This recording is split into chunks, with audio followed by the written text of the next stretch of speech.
Cowboys all in like a battle station. Broadcasting live on the UnitedWest.org AM radio network, simulcasting on DirecTV, iHeartRadio, Roku, and the World Wide Web. This is Enemies of the State with Tom Trento.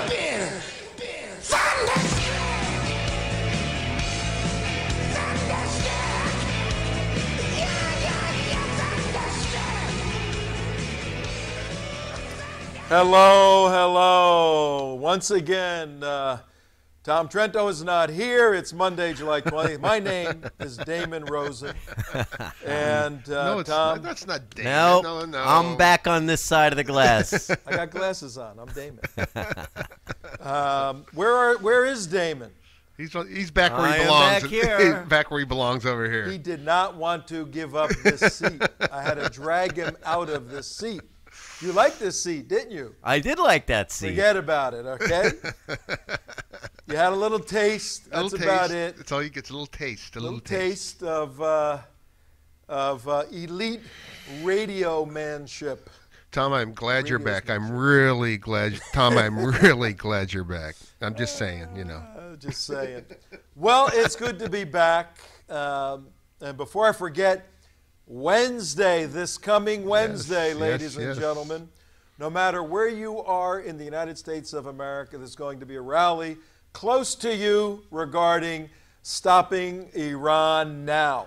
We happen to be involved in the one in Fort Lauderdale, Wednesday, July 22, 2 days from right now, 5:30 in the afternoon on the infamous corner of Broward Boulevard in downtown Fort Lauderdale and 3rd Street, where many, many things have taken place right in front of the courthouse. It's going to be an amazing event. We have, who do we have? Who's on the agenda? Well, we have Billy and Karen Vaughn, the Gold Star, mother, father. Speakers, yes. Speakers. Also, we have Wild Bill from America. He's going to be good. We also have a rabbi, I forget his name, from Miami, big Miami Beach. A rabbi from Miami, amazing. Yeah, rabbi from Miami. Like there's only one of them, Mark. Well, hey, you know, you only get one per town around this country. Okay. Not in Miami. Not in Miami. And then we have Joe Kaufman. Joe Kaufman's going to be there, the guy who unfortunately did not beat Little Debbie. Little Debbie's in for some surprises. Rabbi Elliot Pearlson. Okay, Rabbi Elliot I wonder Pearlson. where Little Debbie is on And the also, Iran deal. David Zeit, is that how you pronounce his last name? From Z-E-I-T, from the Coalition of the United for Israel, executive director. Sounds good. Yes, he is. What do I know? I'm only the moderator of the thing. I'm asking you the question. They hand me a piece of paper and I read I it. thought you had to be moderate to be a moderator. Yeah, they hand me, it's like the news people, you know, and all these news things. You're looking at them, they sound so smart, and you watch their eyes, they're reading their teleprompter like this. They've gotten better and better. It used to be the teleprompters were here, or like ours is over here, or up there. Yeah, going to be very important, and that's the kickoff to our campaign to put enough pressure on our elected officials to shut this damn deal down. Horrible deal. You heard about it all last week. Mark and Damon did a fabulous job. Thank you guys for and Joe Kaufman's going to be there at the yeah, we already talked about we that. talked about that. Okay, it's all right. Thanks for joining us. Hey, listen, twice. never mind. He's coming twice. And, Never mind. And the rally will kick off the United West and our coalition partners' effort to shut down the deal in the United States Congress, get back to the negotiating table, and if we had our druthers, we would enter the room in Vienna, Geneva, or New York. Those are the 3 points of venues for negotiations. We would enter that room after we bombed at least 2 of Iran's nuclear facilities, just to say, you know, we changed our approach to negotiating, and we're going to be real serious about it, because you totally screwed over the Obama administration on round 1 of this nonsensical deal. Even people like Ted Deutsch, from what I understand, Democrat congressman from Broward County. He'll cave, though. He's going to cave, though. I know, they will. They'll get that cave. Obama smile. Well, they'll bring him in for the White House. He's already, He's already, He's already. That Obama smile. Come on, brother. I got $5 Ted Deutsch caves. You want to take the other side of that? No, what do you think, I'm an idiot? I don't take bad bets like that. I got a $5 bet that AIPAC, Alan Kornman, saying AIPAC's going to stand strong and stay against Obama on this deal. What side do you want to bet? That would require having a spine. Well, what side of bet do you want on that? And that is an organization that does not have one. They don't. And Obama, you know what Obama needs? He needs that male anatomy thing. Seems to me I saw the one with Bruce. Yeah. Seems to me I saw something while I was driving on my special assignment week. Yeah. I took a picture of it. I think I sent it to you guys, and it really tells the story. It really tells the story of what President Obama could use from somebody who doesn't need them anymore. It says Caitlyn Jenner donates testicles to cowardly Obama, a road sign on the side of the road. Where were you when you saw that out on special assignment? I was in Alabama, I think, at that time. Watch it, man. I lived there for 2 years. Yeah. Now you're a hater. Now you're a Jenner hater now, too, by the way. So. No, Tom Trento here. I'm back, your host, Monday, July 20th. It's 12 minutes after I was on special assignment, and the tan you see is not a tan. I am Italian. I just get darker in the summer no matter what. But I must admit, on WSBR radio, I will admit for our dear fans and our followers on the radio, sunny Boca Raton radio, WSBR, 740 on your dial, left side of your dial, AM, 4 o'clock every day. Greenwich Mean Time, that's 2261, I think, on Greenwich Mean Time. Nobody understands that stuff. No, it does. No. But also on redstatetalkradio.com for you midnight owls. I did have one day, I referred to it last on Friday's show. I had one day where I had some friends. I was back in the US of A. Not that I left. And I had some friends that said, hey, you're going to be flying through Orlando. Stop in for a day. Come with us, and we have a couple of friends, and you'll be our guest at Disney World. In the middle of July. Their friends were Mickey and Minnie. The Magic Kingdom. First of all, there's 8 million attractions. Well, hold on.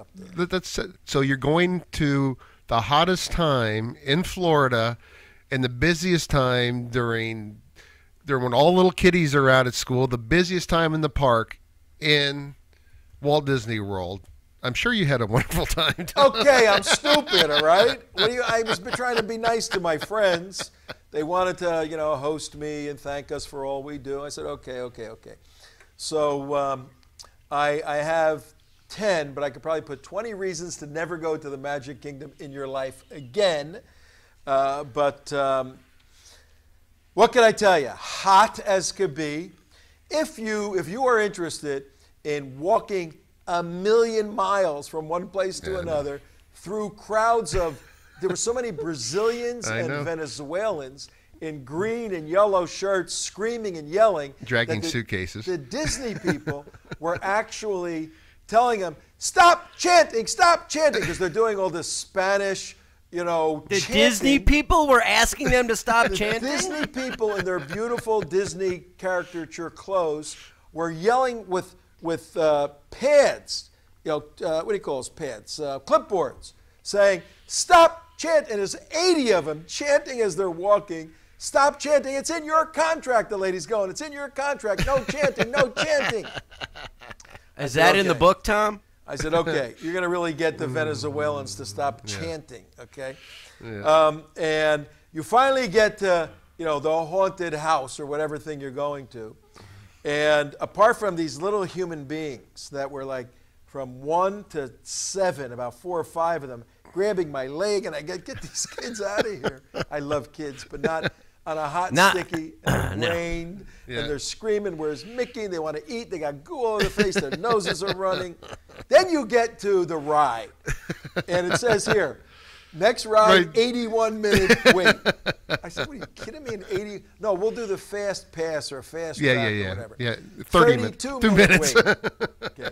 Then you go sit on the haunted house thing, and, you know, I got more scared coming into the studio when the spiders are on the wall outside. Ridiculous. So do you have any tips or tricks for us, Tom? Yeah, when you're pulling into the off of 192 or I-4 where it says Magic Kingdom, turn the wheel immediately and go someplace else. Go to Starbucks, open a good book. You'll not regret it. Okay? Yeah, Stay away from the Magic. You know, if you wanted to go to Magic Kingdom, you'd have your own kids or grandkids or something, yeah, right? no. Oh, I could imagine. So Crazy stuff. In any event, that was one day. The other days were related to our campaign to stop Iran. We're going to need everybody listening out there in radio land, everybody in South Florida on the internet. We are going to have to come together at this historic moment. We have essentially many of my very sophisticated national security friends who are lawyers are starting to use the T word regarding President Obama. Treason. Yeah, or really. testicles or what? I mean, not testicles. No, treason. You mean the treason word? That this is a treasonous deal that he has, and you guys cover this well, but we need to continue to cover it. That he has essentially capitulated. He went in wanting a deal for his legacy simply because he's a narcissistic psychopath. Many psychologists, psychiatrists have said that. So he wanted a deal, didn't care about the terms of the deal, wanted a signed piece of paper, wanted to kick it down the road to whoever's next in line, wanted to leave saying, I cut a deal, it was a good deal. That's what he wanted. So if you're the opposition, and you only have 1,400 years of skill in negotiating, and you happen to be the Persian Empire, which is about another 1,000 years before that, and you have about 2,000 or 3,000 years of negotiating against a community organizer from Chicago, you know you won this before you even started. Well, that's if you go with the assumption that he wanted a good deal with Iran for America. He wanted a deal. Not a Any good deal. Well, hold on. Maybe someone had said in the past that he wants to. I don't know who said this, Tom, but someone said that he wants to weaken our military and strengthen our opponent's military throughout the world, like Russia, Iran, Saudi Arabia. Wouldn't that be treason? Who said that, Tom? Yeah, I know. Pull up the tape. November 2007, we're running around the country saying, look, he's Look at his belt unshot. anti-neo-colonialist. He needs to weaken our military and increase the militaries of a handful of countries. Remember, President Obama was schooled at Occidental in LA, then Columbia in New York, then Harvard up in Boston. And he went through a time period where he was schooled by and became an advocate of the Franz Neon anti-colonialist view. And he saw that the United States had used its colonial power to hurt a handful of countries specifically. Those countries happened to be Cuba. We hurt Cuba tremendously, and he hung with many of the Che Guevara people. So we hurt Cuba. We hurt Iran. You know, we hurt Iran with our policies and alienated Iran till there's no diplomatic relations.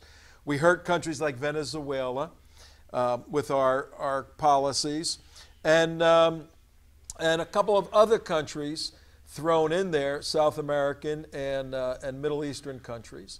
And you know what today is in Washington, D.C.? Anybody know what today is? July Today 20th. in Washington, D.C. OG. It's OG Day It's in OG Washington, Day. D.C.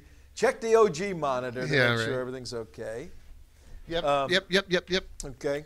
And- Today, the flag of Cuba, Oh, Cuba yeah, man. is being That's raised right. in Washington, D.C. Well, no one in Washington, D.C., but not in Cuba because Kerry still has to go down there officially and raise the flag in Cuba. So from 1963 or so until now, is that 51 years? It's got a pain Kerry to raise an American flag. Who normalized relations with Cuba?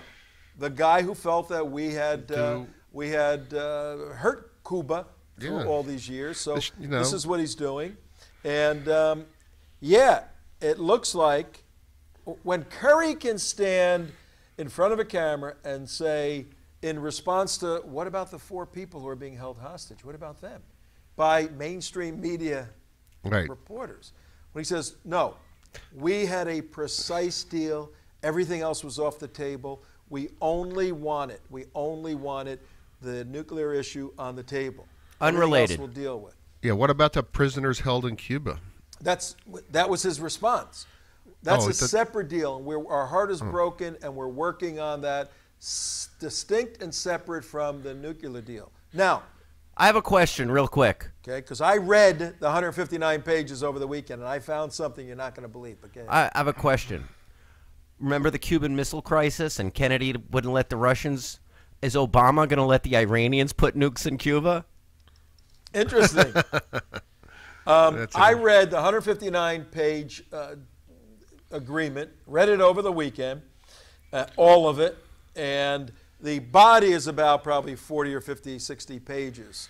And then the annexes, which are the ways in which all of this stuff has to function, are the rest of it. There's a lot of repetition.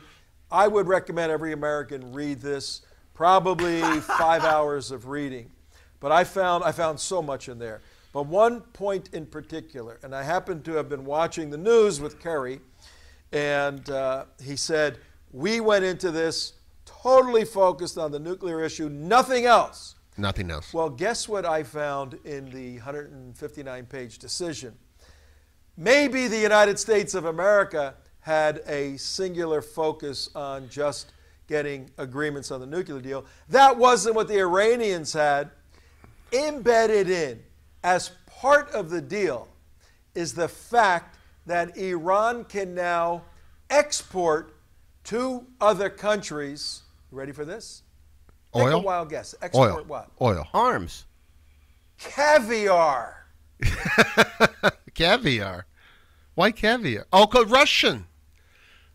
They built into an agreement on no nuclear weapons, and it's right there. It says, as part of this agreement, the United States will suspend the prohibition against Iran exporting caviar. Yet they can't put in there a little exception to free hostages. Cannot have that in there. And the Iranians got the right, because of this, to now start exporting caviar, fish eggs. That's how much the Iranians got out of it. They got all the nuke stuff they wanted. Okay, no. They got all the conventional stuff they wanted. They're down to, what else, amigo? What else, Ayatollah? Actually, I heard there were two. Throw the caviar in there. I heard there were 2 things that they wanted that Obama actually put his foot down and said no to. What is that? What's it? Sasha and Malia. No. Do this. We got to check the OG factor, maybe call the Nick factor, but also have one of our producers on staff. Have one of our producers on staff Google the 159-page document with the word caviar. I want to find that line. I got to show you that line in there. OG first, caviar second. Yeah. Okay. And that's the OG amazing. That's amazing, Tom. We had no, because that was so far off the negotiating table about the hostages. It's so way far out of bounds. But caviar is inbounds. And this was in light of Obama castigating Major Garrett, I think that's his name, who was with Fox at one point, but he's with CBS now. When Major Garrett said, "What's the deal? Where's our people?" Now, we have said here on our show, and it's 24 minutes after the hour, Tom Trento back after a week away. Right. I'm back, and Damon Mark did a phenomenal job. Everything was great. You had a very exciting week. But we have said that we're going to get snookered because Kerry wants an Academy Award. He can't get that, so he's just going to settle for a Nobel Prize. But he'd prefer an Academy Award. Yes, he would. And we think we're being snookered. We think a side deal has been cut where the Iranians are going to squeeze a little more out of us. Kerry's going to make a trip to Iran somewhere and cut a ribbon someplace and how great the relations are. And he's going to walk back with the 4 Americans. And that's going to be the Nobel Prize. The triumphant entry into Washington, D.C. for his Nobel Prize. We think that's so you think there's a happen. back deal heading? I think there is. Well, you know, I actually hope that you're right. You know, I'd gladly give the Nobel Prize. Just, you know, it's worthless nowadays, and it's just to have those people back would be phenomenal. And well, it's logically, morally, nationalistically incomprehensible that you are negotiating with a rogue, a terrorist, a demonic nation who's holding your people, and you've got them on their knees with all these economic sanctions to the point where their people are upset with the leadership, and you don't make as part of this deal the salvation and the return of American citizens. It's incomprehensible. Hold on, I got it here, Tom. We've got your caviar, Tom. 5.1.3, it says license for the importation into the United States of Iranian origin carpets. Carpets And foodstuff, including pistachios and caviar. Oh, so it wasn't just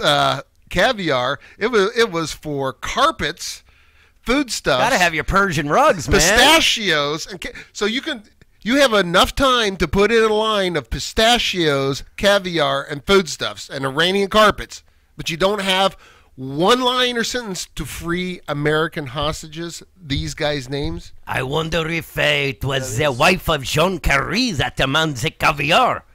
That is unforgivable. And here's where many of our Tea Party friends make a mistake. They look at stuff like this and they say, time for a revolution.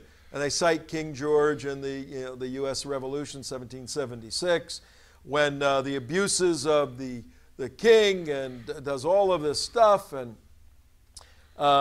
look, we feel their pain. We understand their angst, their frustration.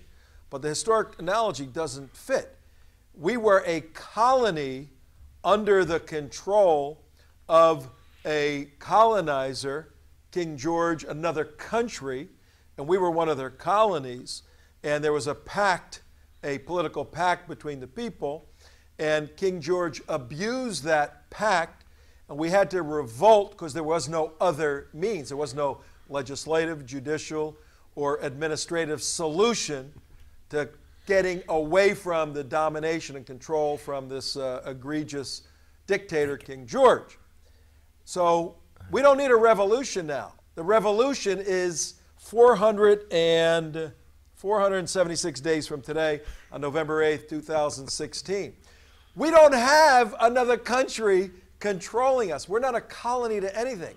We have a Republican system, representative system, where we elected this guy twice. The United States of America elected this president to represent us twice. What a bunch of schmucks. We can't overthrow our own government because we put the guy there in place.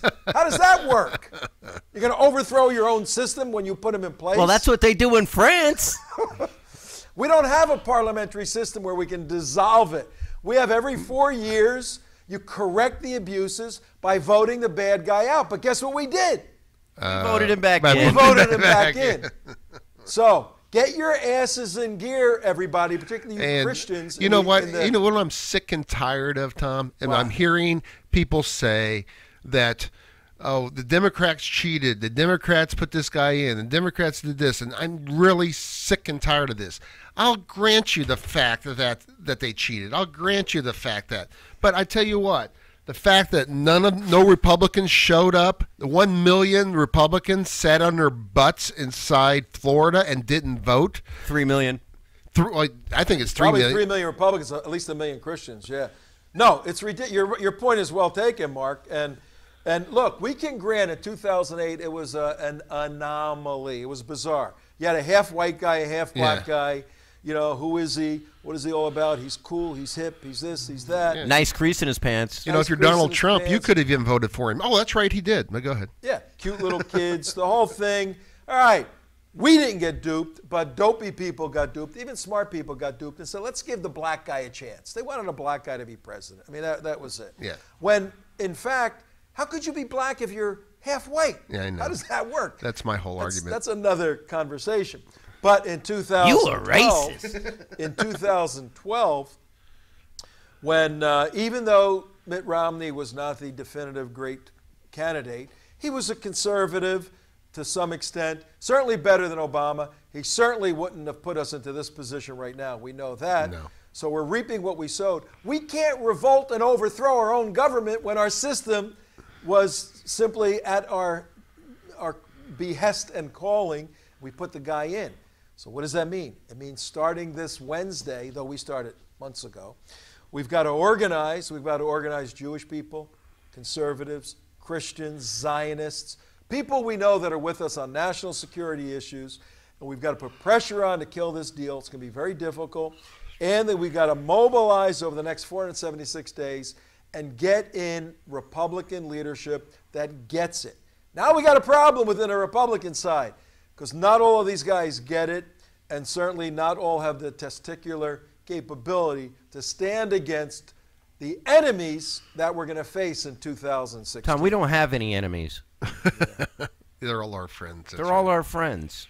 You know, it may be too late for the United States. We may just be a remnant group of people fighting on principle, becoming the freedom fighters that our founding fathers were.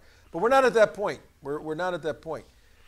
Well, I do feel like the hole inside of the ship of the Titanic is gaping wide. The lower stages are flooding massively, and nobody wants to actually admit to it. The Republicans are still rearranging the deck chairs, and that's what drives me crazy. Is like, you quit rearranging the deck chairs, please.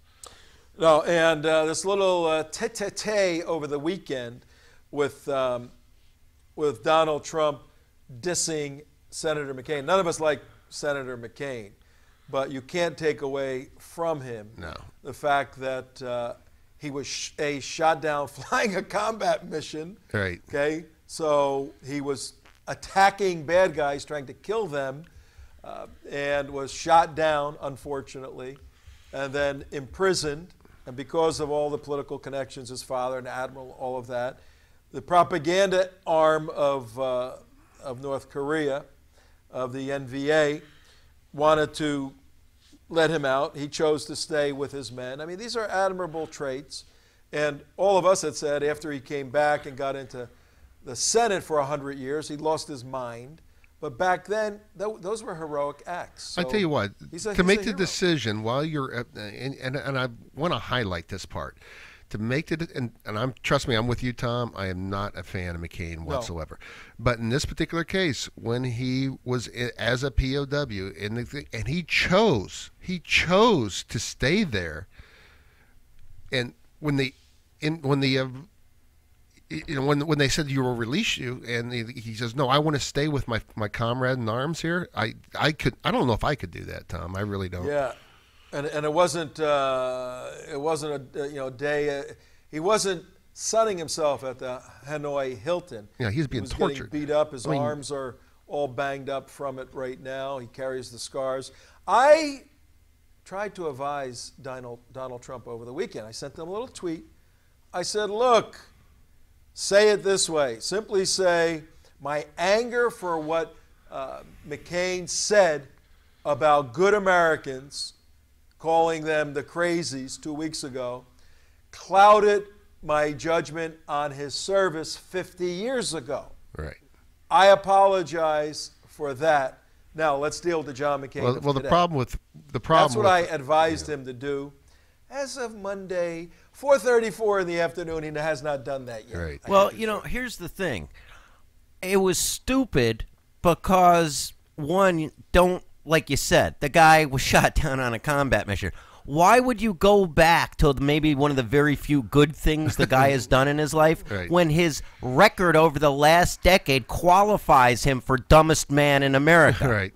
You don't need to go back 50 years and ridicule something that where he was a bit of he was a war hero. Yep. Why not attack him for meeting with Islamic State guys 2 years ago? Or defending Abedin or anything like that. What it reveals, this is for our audience here, 4:35 in the afternoon, WSBR Radio. Tom Trento, your host, after 1 week of Damon. You got a round of applause out there for Damon behind here and Mark behind there, those two. You guys didn't kill each other. What was that? I know. We didn't even argue, man. I know, we did good. It was smooth.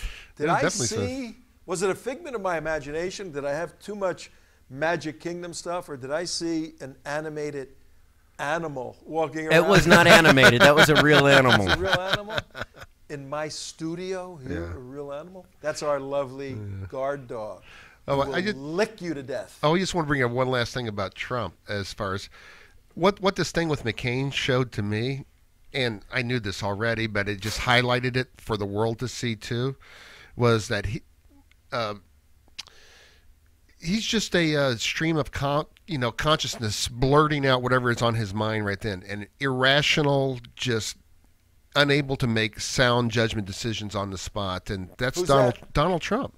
Donald Trump, he's just a stream of consciousness, whatever he's thinking, and he's just angry at McCain, so he just comes out and just says blah, whatever comes to his mind, and we really can't have a president like that. Along those lines, Mark, I feel I'm too far away from the audience. Can you get me a little closer? I'll zoom you right in there. Okay. Hi, guys. Hi, Tom. Come into my life. Okay. Come into my life. Right. Yeah, there we go. They got to see the smile on the president's face. Barry from Hawaii. Well, if you look at the other camera, Tom, I'll get him real close to you. Okay, there you go. There we go. Hello, everybody. Right. Now I can reach out and touch you. The point you just made needs to be underscored. Typically, any human being, you have a strength, you have a corresponding weakness. If you're very, very kind, that's your strength. People take advantage of you. You're naive. You have a naivete. In Trump's life, he's extremely confident. That's his strength, confidence. His weakness is an inability to admit when he's wrong. Right. Typically people with very confident, when they do something wrong, they're so confident they can't be wrong, they have an inability to admit that. What happened in particular, and I like a lot of what Trump is saying. I don't like what he said about us and Garland, and I like his confidence, but he dropped the ball. He was in an evangelical meeting in Iowa over the weekend. Frank Luntz was leading a town hall kind of thing. And this is not a policy decision. He didn't have a speech prepared and say, my next point, John McCain is not a war hero. Right. That's your point. Right. It wasn't a policy of his to deal with this. Somebody had thrown McCain's name out, and in that stream of consciousness, they said the war hero McCain is not a war hero. Right. Kind of war hero gets caught. And he was just, he was just reacting, not thinking. Good. He just had a little sound bite. It was cute at the time. Some people laughed, some booed. But the friggin' Republican opponents of his running for president went nuts. They sensed a chink in the armor of the guy who's in first place, and they piled on. And I felt sorry for some of them. Fox was amazing yesterday morning's show. What happened? It was Republican after Republican pundit after talking head ripping him, new orifices, and how this should delegitimize him, that he should just get out now. But you got to realize the establishment is frightened of this guy. All the Karl Roves, everyone else who gets rich off of these election cycles, they know that they're not going to get their hands deep into Trump's money. They want to deal. They want all their commissions on all the media they buy. They can't stand this guy, and it goes against the Grover Norquist line. Listen, I told this to you before the show. This might be the perfect time for to just go with a third party, because the Republican hierarchy does not respect what the common conservative feels. Okay, the reason Trump went to the top of the polls is his stance on immigration. Look at all the other Republicans failing on their stances on immigration. Oh, it's fascinating. It really is. And I think that's exactly what happened with this piling on with Fox and others. And it was sad. And we understand, Governor Perry, he's got advisors, and they tell him you got to take advantage of this. And, he went out there and they framed what he was going to say. But it was really sad to see this sort of attack when, in fact, this isn't a policy position of Trump's. Now, Trump refused to apologize, and the issue there is, look, if you're going to be, a world leader, you make a mistake, you gotta correct that somehow. You gotta man up, yeah. But the only two I saw, two Republican leaders that didn't take advantage of a stupid situation just to gain some sort of political points.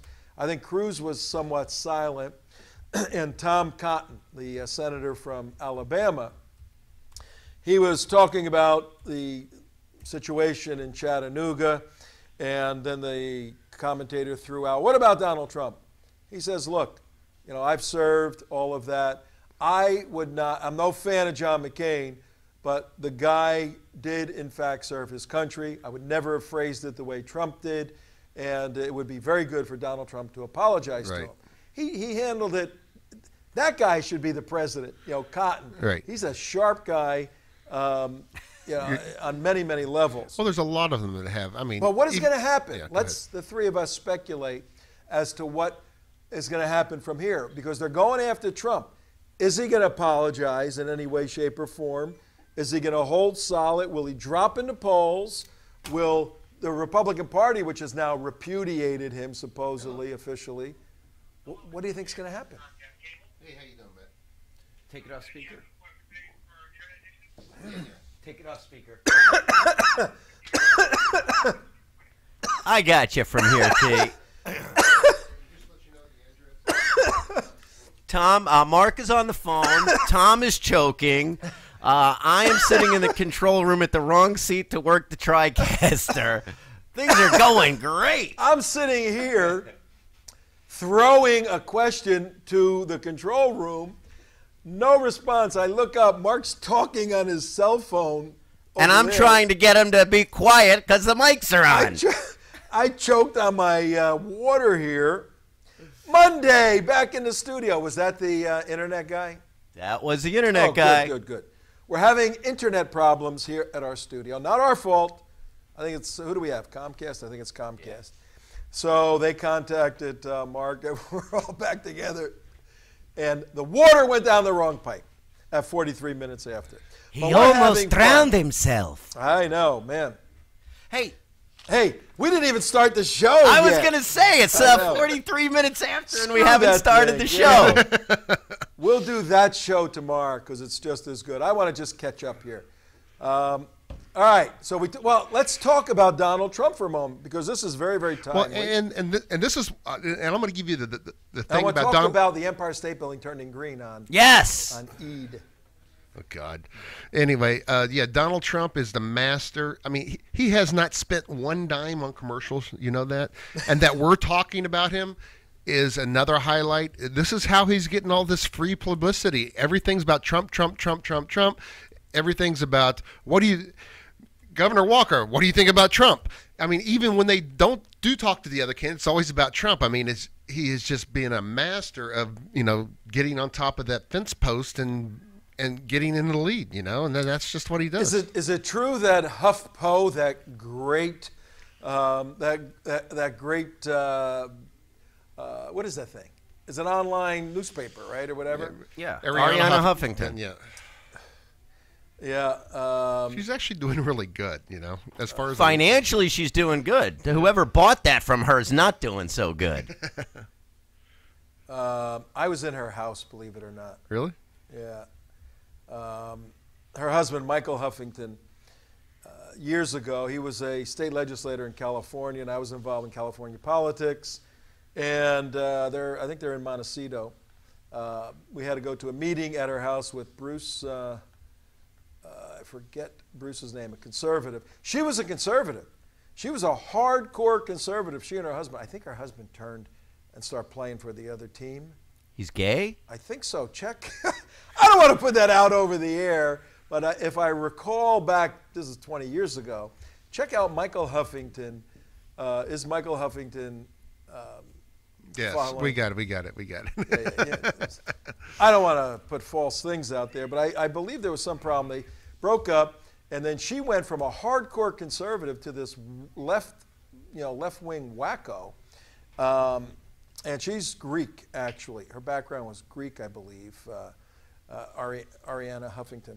But in any event, they have said, the Huffington Post, the paper's doing phenomenally well, very, very lucrative. And she was rich to start with. Yep. That they will not cover Trump anymore in the political section, only in the entertainment section. Well, they should have said the same thing about this president, President Obama, because he's been the definitive entertainer without question. Our show today, our big idea today, and I did have this in here, but we're going to go through the particulars tomorrow. Damon, you can put that up. Okay, this is not Tom saying it. This is, who is this? It says the SF Gate. It says Michael Huffington, secret unveiled, he's gay. Okay, I remember that. Michael was a very nice guy. Seemed a little light in the loafers, as they say back then. But he was, Ariana was his wife. Was his wife. Being married to Ariana Huffington can quite possibly turn you gay. Yeah. She's kind of attractive, mildly. Oh, I forgot. Never mind. That's at birth. You're born gay at birth. You're can't born turn. gay, yeah. Sorry. Never mind. So, in any event, the big idea for our show is that Michael Huffington is gay. No, we don't care about that. I don't know what he's doing now. The big idea is that President Obama has failed in the eyes, the three eyes. Number one, he's failed with Israel tremendously. He's failed on Iran, and he's failed on Islam. From a conservative Republican, not Republican, but republic, a conservative constitutional perspective, this president has broken a true bond with Israel.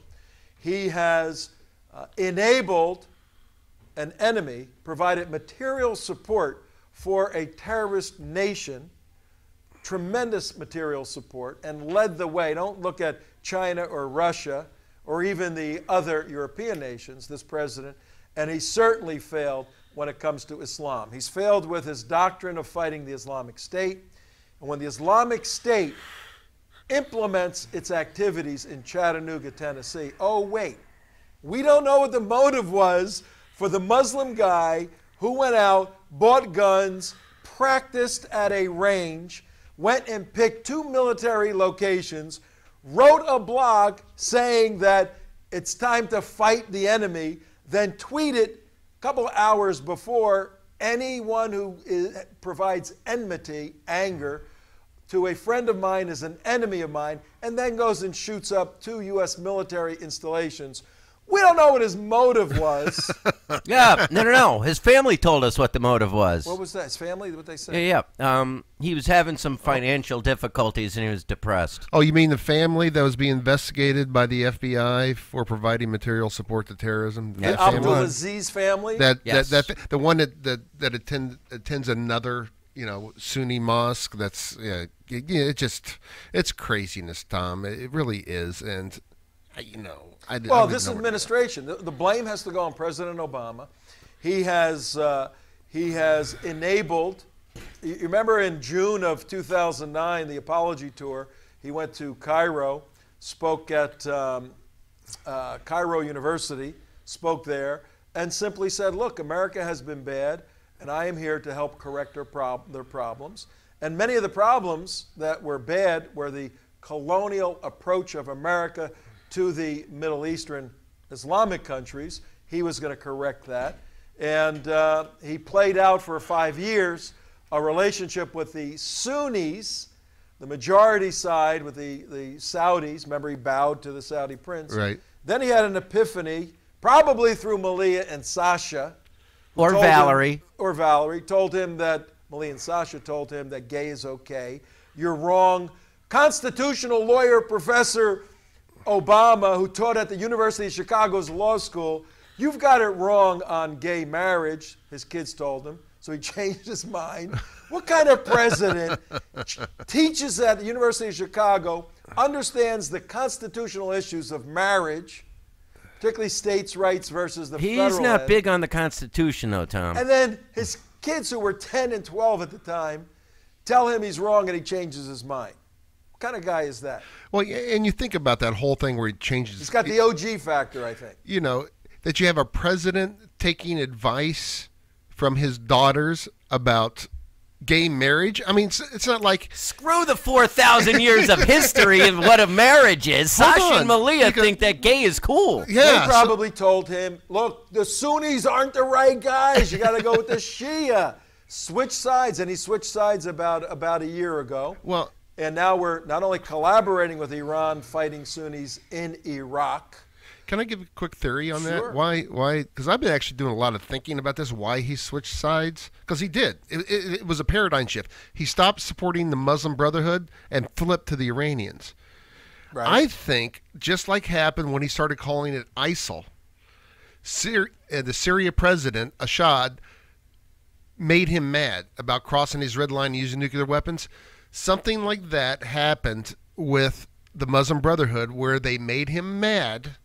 And all of a sudden, now he's got to switch teams, and he went right. Well, what happened? And Valerie Jarrett was right there behind him. I think part of what happened is it got very difficult to defend the behavior of the Islamic State. He got tired of every single day having to go on and defend the virtues of the religion of peace. At least the Iranians, they might hang gays from cranes, but they're not putting out YouTube videos of mass beheadings. So he goes, you know what? This will be easier for me. There certainly was the optics. Certainly was the optics of supporting the Sunni side of the ledger when these guys escalated their devout following of Muhammad. So, but also the Islamic State is recognizing that they need to do a little public relations work.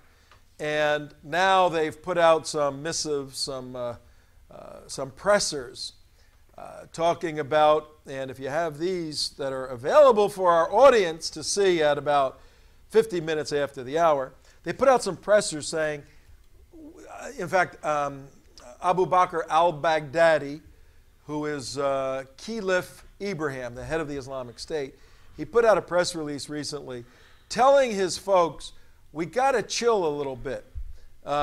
We're starting to, with our wonderful videos, beheading videos and burning people alive videos and eating their guts videos, all these things. We're doing good. And we killing got babies. the infidel on the run. And killing We're scaring babies. them. Yeah. The what? And don't forget about the killing babies. Did you hear the story? You were gone when we covered the... Yeah, I saw it. Okay. Yeah. They were using little babies as To using how to booby trap. babies. Yeah. And they actually did it for real. Yeah, all of this Maybe stuff a little works. over the top. All of this stuff works. We talked about utilitarianism last week. All of this stuff works, particularly when you are See, the difference between utilitarian philosophy and fatalism, Islam is fatalistic. They believe that whatever happens, it's Allah's will. So if I do this with my phone, that was Allah's will. If I stab myself like this, that was Allah's will. If I shoot you, that was Allah's will. Everything's Allah's will, otherwise it wouldn't have happened. So when you have that, oh, the baby blew up, Allah's will, had to have a purpose for it. That's the fatalistic component. And we can argue all day long with people that try to say Islam is not fatalistic. It is, which makes it demonic and deadly. But Abu Bakr said, look, all of our optics and all of our killing and slaughtering is working great. We're scaring the world. But we're also scaring some of our Muslim kids. So we're going to make a change in the way we chop off people's heads so that we don't upset A kinder our and Muslim gentler kids. beheading. Yeah, kinder, gentler beheading. What? Anybody know how they came up? What they came up with? I don't know. So here's the headline: A kinder and gentler ISIS. Baghdadi reportedly bans gruesome beheading scenes. Al-Quds al-Arabi reports that the Islamic State's leader wishes to, quote, take into account the feelings of all the Muslims and children that are likely to find the scenes disgusting. Oh, so what, they switched to guillotines? No, what they did, very simple. Abu Bakr al-Baghdadi, he would be the Obama of the United States, the head of the state. Much stronger leader, though. Yeah. He said, from now on, when you start to slice the head off of the infidel, like this, and out today in the media on the 20th of July, 2015, at 55 minutes after, there's a video circulating. In fact, Clarion has it on their homepage of a 10-year-old kid chopping off the head of an Iraqi military officer. And Abu Bakr al-Baghdadi said, when you start to slice the head off, stop as the blade completes the first cut, and don't show the jabbing and the cutting of the spinal cord and where it gets really where rough they're gurgling blood. Gurgling. Then cut to, in your editing, holding the head on the chest. So that is a kindler, gentler beheading. Gentler, yeah. Video. Tell me these people aren't out of the pit of hell. They're for the sake of their children, they're cutting out this center part of a beheading. Okay. So it's like a PG-13 instead of a R rating. Yeah. And well, that's nice of him. He's a pretty humane guy. Yeah. So now we're spending a little time on President Obama. Got a few minutes left in the show, and the show we'll do tomorrow that we had outlined today: Obama's failures on Iran, Israel, and Islam. But I could put another one in there, but I didn't know how to get an I. Maybe you guys can help me out. How about over the weekend we had blacks fighting whites? We had Nazis fighting the Black Panthers in South Carolina. This president has done wonders for race relations in the United States of America. Actually, I'm surprised that the Nazis, to be quite honest with you, have not joined in league with the Muslims as of yet because of their symbiotic hatred of Jews. Give them time, Omar. Hey, it happened in the past. I'm waiting for that day when they actually align because their whole history aligns perfectly with the Nazi ideology. Weren't the Ivy League ideologues, the starry-eyed seniors in journalism and humanities, weren't they in 2008 having a messianic experience, a messianic moment, saying this man who belongs to the white world, this man who belongs to the white world, the black world, will now bring the races together and unite us as no one ever has done? Wasn't there this elite academic belief that President Obama would bring the races together? Didn't that exist? Yeah, and Rush Limbaugh pointed that out. I get to his credit. He's the one who actually first nailed. He goes, "You think this is all going to get better?" And he said this right back in 2007, even before the first day. He goes, racial relations are going to get drastically worse, and there's going to be a bigger schism because of electing this man. And he's right, because he was a race baiter. Well, all you had to look at was the fact that he was raised by Frank Marshall Davis, who was communist, black activist, interesting. Then he goes to these various schools and he studies all race issues and race separation issues and black superiority issues. He's trained in black liberation theology. He goes to Chicago and goes to a black liberation theological church headed up by Jeremiah, what's his name? Right. Who's also buddies with Louis Farrakhan. Who was associated with Farrakhan. All you had to do is look at the substantive influence factors in his life. He helped form, in 1995, President Obama did, the Million Man March, led by whom? Louis Farrakhan. He helped organize that in Washington, D.C. He was schooled under the activist principles of Saul Alinsky, which are completely identified to suppress the white race and enhance the black race. So how in the world was this guy, I'll answer my own rhetorical question. Most dumb, elite, Ivy League graduates function emotionally, not logically. That's why they're in the soft sciences, not in the logical areas or scientific sciences. And they saw, again, it was an optical illusion. They saw a nice black man who wanted to heal America. We're not a red country. We're not a black country. Remember this in 2004? Yeah. He was the Speaker of the Democratic National Convention. We're not a white country. We're not a black country. We're a what? Red, white, and blue country. Right. Oh, Well, no, maybe red and green. Right. yeah, well, we're really a black and blue country as a result of the abuses administratively by President Obama. Can we fix it? Yes, we can. How? Follow us. Tune in tomorrow. We'll tell you the solution to defeating President Obama's policies in the United States of America. Wednesday, Broward and 3rd, Wednesday. Come to the rally. See ya.